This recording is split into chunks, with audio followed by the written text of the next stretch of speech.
Halo semua, di video kali ini saya akan membahas lagi tentang FTSE versus MSCI. Kalau di bagian pertama, saya bahas tentang tiga kriteria suatu saham bisa masuk ke dalam large caps. Kalau di bagian kedua ini, fund manager yang menggunakan FTSE versus fund manager yang menggunakan MSCI. Nah, kalau yang menggunakan MSCI itu BlackRock, kalau yang menggunakan FTSE itu Vanguard gitu ya. Nah, BlackRock itu adalah fund manager atau manajer investasi terbesar di dunia. Kalau berdasarkan laporan, itu dia mengelola 13,4 triliun, gila, triliun with a T, US dollar. Kalau dirupiahkan berarti 223.780 T. Se-Indonesia dijumlahkan saja, itu mungkin cuma 600 T, reksadana. Dia 223.000 triliun. Nah, bisa dibayangkan betapa raksasanya BlackRock ini. Nah, kalau nomor dua adalah Vanguard. Ya, Vanguard itu kelola 11T. Nomor tiganya saya kurang tahu apakah itu dari Eropa Amundi atau dari China gitu ya, atau dari India. Yang jelas Vanguard itu nomor dua, 11 triliun, 183.700 T yang dia kelola. Nah, BlackRock itu adalah user terbesar MSCI, Vanguard itu user terbesar daripada FTSE. Saham Indonesianya apa aja gitu. Nah, BlackRock yang nomor satu di dunia itu diperkirakan ya, jadi di dalam beberapa laporannya dia tulis 2/3-nya itu passive fund, jadi bisa indeks bisa ETF. Artinya kalau indeks atau ETF-nya menggunakan MSCI berarti dari angka 223.000 ini kira-kira kali 2/3 lah. Eh, atau 70% lah gitu ya. Berarti sekitar 150.000 T. Itu berbentuk eh, apa namanya? Berbentuk indeks fund gitu. Tidak semuanya MSCI sih, bisa juga yang obligasi, bisa juga yang lain-lain gitu. Nah, kalau Vanguard, walaupun size-nya lebih kecil dikit, tapi 82%-nya itu indeks atau ETF. Jadi, ibaratnya BlackRock ini AUM terbesar, tapi Vanguard ini spesialis di indeks atau ETF. Nah, kalau di Indonesia, terus terang kita mungkin lebih mengenal BlackRock. Dan ada CEO-nya juga, CEO-nya Larry Fink. Larry Fink ini terkenal dengan aktivis investor, terutama yang berkaitan sama ESG. Ya, ESG itu mungkin hal yang baik kalau lingkungan. Cuma kalau di Amerika, G-nya mereka mereka selipkan dengan DEI, Diversity, Equity, sama Inclusions. Yang pada waktu zaman Biden ya menjadi semacam kontroversi lah. Ibaratnya orang bisa menjadi jabatan atau masuk bekerja itu bukan karena kompetensinya, tapi mungkin karena warna kulitnya, karena dia suku apa gitu. Dan yang lebih parah lagi, orientasi seksnya gitu. Makanya eh, ada satu waktu di mana perusahaan-perusahaan Amerika itu ada LGBTQ gitu. Sama ada diversity officer, istilahnya itulah. Nah, waktu Trump naik, kayaknya sih sudah banyak berkurang sih.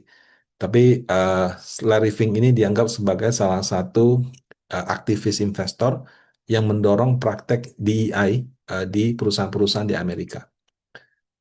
Nah,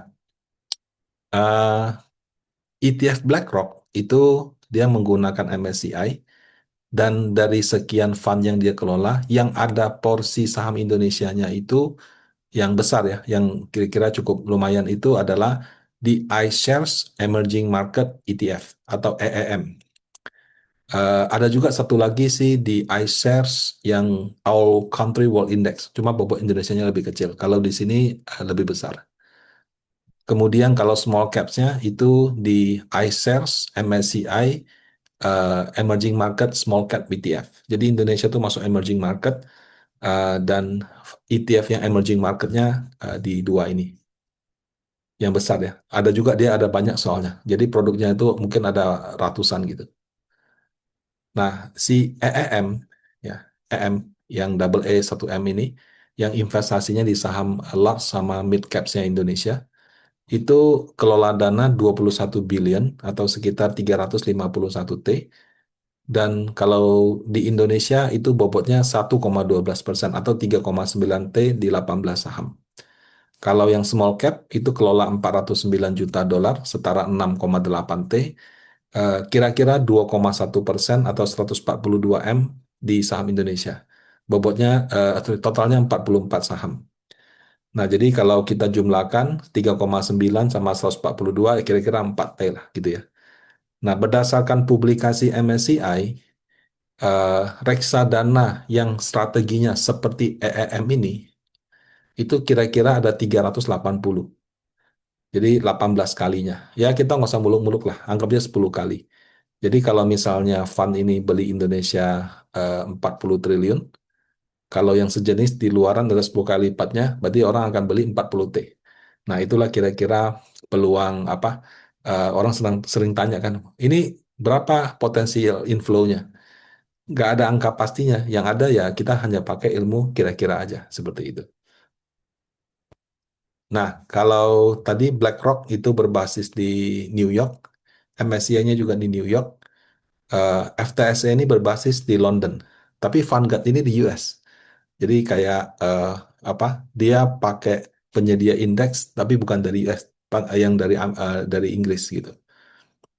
Nah, kalau ETF-nya Vanguard yang ada saham Indonesia dan cukup besar itu VWO, Vanguard Emerging Market Index. Jadi bedanya ya, kalau MSCI yang EEM, yang Emerging Market, yang iShares itu, dia cuma beli large dan beli medium. Standar itu large dan medium. Tapi kalau Vanguard punya ETF, dia beli large, beli medium, beli small. Tiga-tiganya dia beli. Kemudian ada lagi khusus yang kecil aja, Vanguard All World ex US Small Market. Jadi ini adalah masuk ke seluruh dunia, tapi khusus small cap. Kalau ini masuk ke emerging market, tapi dari besar, kecil, dan sedang. Ya tentu dia juga ada Vanguard yang seluruh dunia yang ada bobot Indonesianya. Tapi ya bobot kita di emerging aja udah kecil. Kalau seluruh dunia lebih kecil lagi. Jadi saya pakai ini sebagai contoh. Nah, per Oktober 2025, saya kaget waktu saya baca datanya. Satu VWO ini kelola 140 billion atau 2.341 T. Bayangkan ya, kita compare sama yang EEM ya. EEM ini 351 T atau 21 billion. Dia satu fund kelola 140 billion. 21, 141, 7 kali lipat loh. Jadi di satu fund aja. Nggak usah pusing-pusing cari yang sejenis, yang apa. Datanya kebetulan nggak ada juga sih. Tapi satu fund ini kelola 140 billion, setara 2.341 T. Bobot Indonesia 1,3%. Nah, tadi kan saya jelaskan, kalau VWO ini besar, sedang, kecil, beli semua. Kalau yang iShares, BlackRock, dia cuma beli besar dan sedang.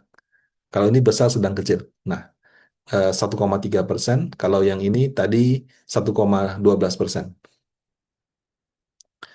Nah, kemudian kalau yang VSS, yang seluruh dunia tapi small cap, ini 11,9 billion, gila ya. Small cap aja bisa segitu besar. Nah, 195 T. 195 T, bobot Indonesia cuma hampir 0,6%. Jadi 1,14 T. Jadi kalau kita jumlahkan, 30 tambah 1 ya 31,5 T. Hanya Vanguard tok. Nah, sayangnya nggak ada datanya sih, berapa yang pakai. Tapi feeling saya kalaupun fund manager Eropa pakai, harusnya nggak sebesar yang Vanguard juga. Jadi kalau BlackRock ini kan 3,9 tambah 104 T, kita harus kalikan 18. Tapi kalikan 18 ini kan hanya asumsi. Kalau ini nggak perlu kali-kali, satu fund saja sudah clear 30,4 dan 1,1. Nah, itulah eh, ibaratnya kalau orang sering sebutnya MSCI, MSCI, BlackRock, yang benar-benar raksasa itu Vanguard. Jadi kalau misalnya bisa masuk Vanguard itu menurut saya peluang dapat fundnya jauh lebih besar dibandingkan kalau kita masuknya di MSCI. Eh, Lebih tepatnya Vanguard itu satu fund gede, kalau MSCI itu kecil-kecil tapi dikumpulkan jadi besar. Begitu. Nah ini kita warna ya Bapak Ibu, biar saya jelaskan dulu. Ini comparison antara Vanguard yang small sama iShares yang small. Jadi VSS, EEMS, ya, EMS lah, biar sebutnya gampang. Kalau kuning itu artinya ada di keduanya. Jadi di sini ada, di situ juga ada. Nah, kalau yang biru artinya cuma ada di Vanguard. Kalau yang merah artinya cuma ada di BlackRock. Eh, ternyata kalau yang sama cuma urutan satu dan dua. BRMS sama Antam di Oktober ya, nomor satu, nomor dua. Yang di small juga satu dan dua. Tapi urutan tiga ke bawah udah beda. Jadi dia Bumi, Adi, Mika, Hill. Sementara nih MDKA, TCPI, Pegas, dan MTEK gitu. Nah, jadi eh, meskipun top duanya sama, lainnya beda gitu. Dan bahkan saham yang beda ini bukan satu dua loh, banyak loh. Jadi kita hitung yang biru aja ya. Satu, dua, tiga, empat, lima, enam, tujuh, delapan, sembilan, sepuluh, sebelas, dua belas, tiga belas, empat belas, lima belas, enam belas, tujuh belas, delapan belas. Ada 18 saham yang ada di Vanguard, tidak ada di BlackRock. Sama juga nih, ada satu, dua, tiga, empat, lima, enam, tujuh, delapan, sembilan, sepuluh, sebelas, dua belas, tiga belas, empat belas, lima belas, enam belas, tujuh belas, delapan belas, sembilan belas, dua puluh, dua puluh satu, dua puluh dua, 23. Ada 23 saham yang ada di MSCI BlackRock, tapi tidak ada di Vanguard. Jadi, walaupun mereka mungkin menggunakan angka, tapi somehow ketika di level fund ya, jadi bisa saja masuk ke dalam anggota FTSE, masuk ke dalam anggota MSCI, tapi Vanguard dan BlackRock selaku penggunanya nggak beli semua. Nah, itu yang menyebabkan 18 dan 20 saham itu beda. Tapi memang small cap itu tebaknya susah sih. Dan mungkin juga pada saat dia mau beli likuiditasnya kurang. Jadi ya udah mungkin nggak jadi beli atau bagaimana. Nah, kalau itu yang small, nah yang orang perhatikan kan yang large ya. Kalau EM ini berarti yang MSCI yang standar ya. Jadi yang besar dan sedang. Ada 18 saham. Nah, kalau yang VWO ini seperti saya sampaikan tadi, besar, sedang, kecil masuk semua. Maaf. Besar, sedang, kecil masuk semua. Kenapa ya gambar jadi begini? Oke, saya ulang sebentar. Eh, nah, jadi kalau yang VWO, besar, sedang, kecil masuk semua. Makanya jumlah sahamnya sampai 79. Nah, saya coba warnain lagi. Kalau kuning itu artinya ada di Vanguard, ada di BlackRock. Ternyata 18-nya BlackRock, 17 ada. Cuma urutannya mungkin ini BCA sama BRI sama Mandiri sama Telkom sama Astra sama Aman, DSSA, BRPT, BNI sama. Nah, somehow di VWO sudah ada BRMS. Jadi eh, dia sudah masuk bahkan di urutan saham ke-10 terbesar di Vanguard gitu. Walaupun belum diumumkan masuk ke large cap. Kenapa? Karena dia udah beli semua. Kalau harga sahamnya naik, otomatis dia juga naik sendiri gitu. Nah, jadi BRMS ini sudah ada dan dia juga ada di small cap juga gitu. Nah, Goto sama Alfamart, Alfamart. Nah, ini ada sama juga UNTR. Jadi beda bobot. Kalau di sini Alfamart lebih besar daripada UNTR. Kalau di sini sebaliknya. Cuan dia juga ada. Cepin, Indofood, MDK nggak ada. Ya, KLBF ada, ICBP di sini urutan 21 gitu. Nah, jadi kuning ini artinya di dua-duanya ada. Nah, kalau yang ada di emerging market aja TPIA. Jadi TPIA ini dibeli sama BlackRock tapi nggak ada di dalam portfolionya si Vanguard gitu. Vanguard yang grupnya PP adanya BRPT. TPIA dia nggak ada. Sorry, sama Cuan. Ya, tapi kalau TPIA nggak ada. Nah, kemudian kalau dia ada di VSS, artinya yang ungu ini ada di small cap-nya. Jadi yang ada di saham small cap-nya yang tadi, yang oh sorry, TSFL. yang ada di sini. Jadi yang ada di small cap-nya VSS ini, kalau dia ada lagi di sini, warnanya ungu. Oke. Nah, kalau putih, berarti dia nggak ada di small cap, eh, sehingga saya mengartikan dan tidak ada juga di yang kuning ini. Ya, tidak ada juga yang di sini. Saya estimasikan sebagai mid caps gitu. Ya, jadi kuning ini berarti ada di large-nya si apa BlackRock. Kalau yang ungu dia ada di small cap yang VSS. Kalau putih ini tidak ada di small cap. Nah, sehingga saya menerjemahkan ini sebagai definisi medium caps.